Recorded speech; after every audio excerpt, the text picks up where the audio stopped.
आज मीनू बहुत ही परेशान हो गई थी।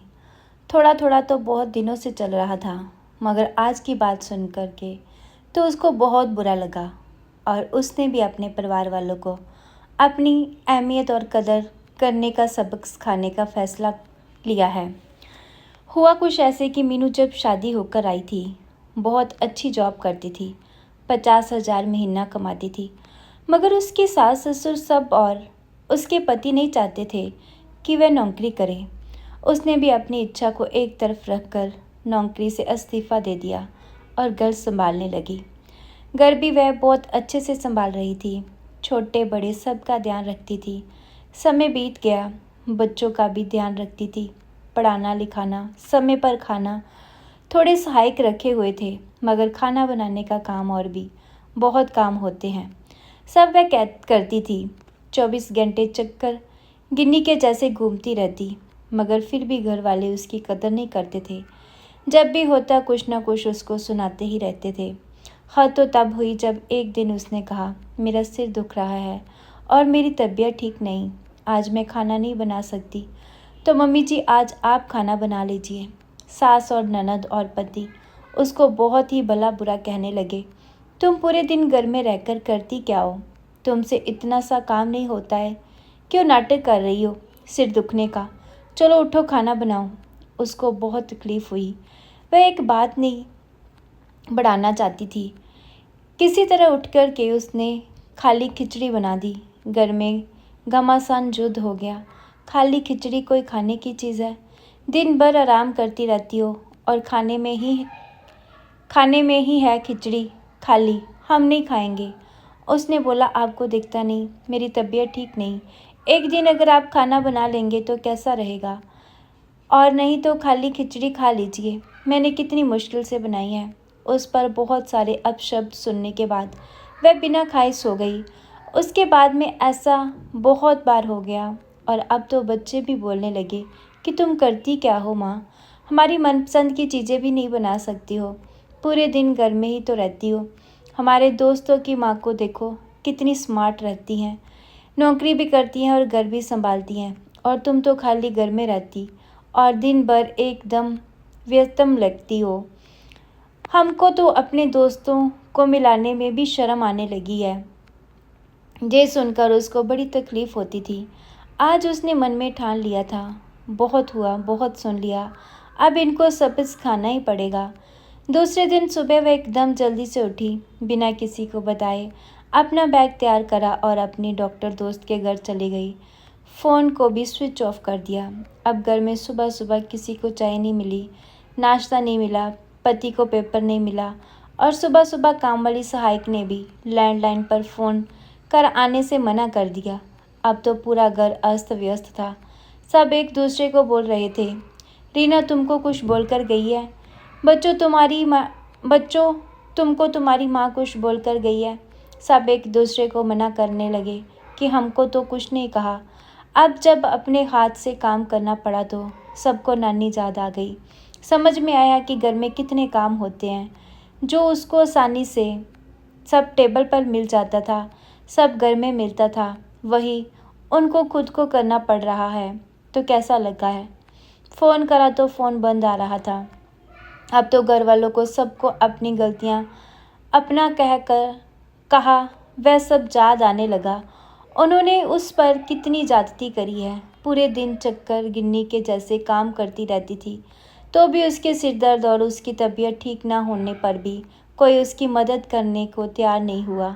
सब अपने आप को कोसने लगे। शायद इस सब से घबरा करके उसने घर ही छोड़ दिया लगता है। कम से कम बताकर तो जाती। फिर सब आपस में बोलने लगे, किसको बताकर जाती, किसको? उसकी बात सुनने की फुर्सत थी हमेशा उसको ताना ही देते थे। जहाँ तक पति बच्चे सास ससुर, कोई भी सीधे मुंह बात ही नहीं करता था। उसकी नंद को याद आया, उसे खाली चाय ही तो मांगी थी, उसमें उसको कितना सुनाने की क्या ज़रूरत थी। उसकी तबीयत खराब थी तो मैं उसको चाय बनाकर दे देती तो क्या हो जाता। सब अपने आप को कोसने लगे, मगर क्या हुआ, अब तो वह घर छोड़कर चली गई थी। कहाँ ढूंढे, कुछ समझ में नहीं आ रहा। ऐसा करते करते 3-4 दिन निकल गए। उसके पीहर फ़ोन करा तो वह भी वहाँ भी नहीं थी। 4 दिन में ही घर वाले सब परेशान हो गए। एक तरफ तो घर का काम, एक तरफ खुद खाना बनाना, घर को व्यवस्थित कर रखना और अपना सब काम करना, जो सब काम भी अपनी माँ के ऊपर छोड़ दिया करते थे। पत्नी पर छोड़ देते थे, बहू पर छोड़ देते, सब उसको खुद को करना पड़ रहा था। छठी का दूध याद आ गया। 5वें दिन सुबह रीना वापस घर आई। सब लोग आकर के उसके घेर करके बैठ गए। अरे कहाँ चली गई थी? हमसे ऐसी क्या गलती हो गई कि हमको छोड़कर चली गई? हमको सब समझ में आ गया है। अब हम ध्यान रखेंगे तुम्हारा, हाथ बढ़ाएंगे, तुमको पूरा सम्मान देंगे। वास्तव में 24 घंटे तुम घर में रहकर काम करती हो, कितना काम होता है, और तुम हमसे थोड़ी मदद की और थोड़े मीठे बोल, और क्या चाहती हो वह भी हमने करते हैं। हम कितने गए गुजरे हैं। उसको ऐसा लगा कि ये उसका वास्तविक पछतावा है। सब उस माफ़ी मांग रहे थे। उसने माफ़ कर दिया और तभी उसकी बेटी आती है। उसको बोलती है, मम्मा आप बैठो। डाइनिंग टेबल पर बिठाकर चाय बनाकर, नाश्ता बनाकर लेकर आती है। वह उसको देखकर आश्चर्यचकित रह जाती है कि जो लड़की एक गिलास पानी पिलाने में मुश्किल करती थी, देखो आज कैसे काम कर रही है। उसकी आंखों में खुशी के आंसू आ जाते हैं। तभी उसकी सासू माँ बोलती है, बेटा अब हम तुम्हारा ध्यान रखेंगे और तुम भी अगर चाहो तो अपना मनपसंद कुछ काम चालू कर सकती हो। उससे तुम्हारा दिन भी अच्छी तरह निकलेगा और दिल भी लगा रहेगा। रीना बोलती है, मैं इतनी परेशान हो गई थी, बीमार थी, आप लोगों ने बिल्कुल भी मेरा ध्यान नहीं रखा, तो मैं क्या करती? मुझे तो कुछ करना ही पड़ना था, अपना ध्यान भी रखना पड़ता। इसलिए मैं अपने डॉक्टर दोस्त के जहाँ चली गई थी, अपना पूरा चेकअप कराया और मेडिसिन लिए, थोड़ा ठीक लगा, तब मैं वापस घर आ गई हूँ। मगर अब मैं चाहती हूँ कि सब जने अपना अपना काम खुद करें और मेरे को जितना काम करना होगा उतना ही मैं करूँगी। मेरी तबीयत के हिसाब से जो बन पड़ेगा वह करूँगी और मेरे ऊपर कोई हुक्म नहीं चलाएगा। मुझे मेरे लिए भी थोड़ा टाइम चाहिए। मैं मेरा मनपसंद काम भी करना चाहती हूँ। अगर आपको मंजूर है तो ठीक है, नहीं तो मैं अब दूसरा घर देख रही हूँ जहाँ मैं अकेली रह लूँगी। जब बीमारी में भी आप लोग मेरा ध्यान नहीं रख सकते तो फिर मेरे किस काम का है परिवार? मेरा बेटा, मेरी बेटी, मेरा पति, सास ससुर, सबको खाली अपनी ही पड़ी है। एक दिन अगर खिचड़ी खा लेते तो क्या हो जाता, या खुद बना लेते तो क्या हो जाता। मैंने तो उस दिन कितनी मुश्किल से उठ करके बनाई थी। मेरा मेडिकल चेकअप कराना तो दूर रहा, आपने तो मेरे को नाटकबाज कह दिया। अब मुझे ये सब बर्दाश्त नहीं। सब एकदम नीची मुंडी करके उसकी बातें सुनते हैं और हाथ जोड़ के माफ़ी मांगने लगते हैं। अभी हमको माफ़ कर दो, अब आगे से कभी भी ऐसा नहीं होगा। जब जागे तभी सवेरा। उसको लगा कि इन सब को एक चांस और दे देना चाहिए, आगे कुछ होगा तो फिर और देख लूँगी। अपने कमरे में जाती है। उसका पति उसके सामने कान पकड़ करके खड़ा होता है, बोलता है, तुम इतना कैसे कर लेती हो? 24 घंटे में भी पूरा काम नहीं हो पाते हैं। हम तो 5 दिन में ही थक गए।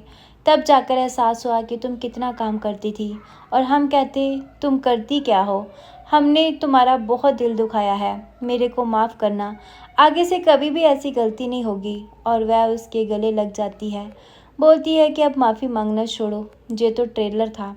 अगर आगे से मेरे साथ में ऐसा व्यवहार किसी ने भी किया, वास्तव में मैं घर छोड़कर ही चली जाऊंगी।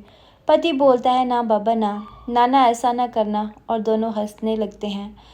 हमको पता लग गई है अब तुम्हारी अहमियत, और घर वाली का ही होता है। वह गृह लक्ष्मी और अन्नपूर्णा होती है, उसके बिना घर घर नहीं लगता। जय हो गृह लक्ष्मी की।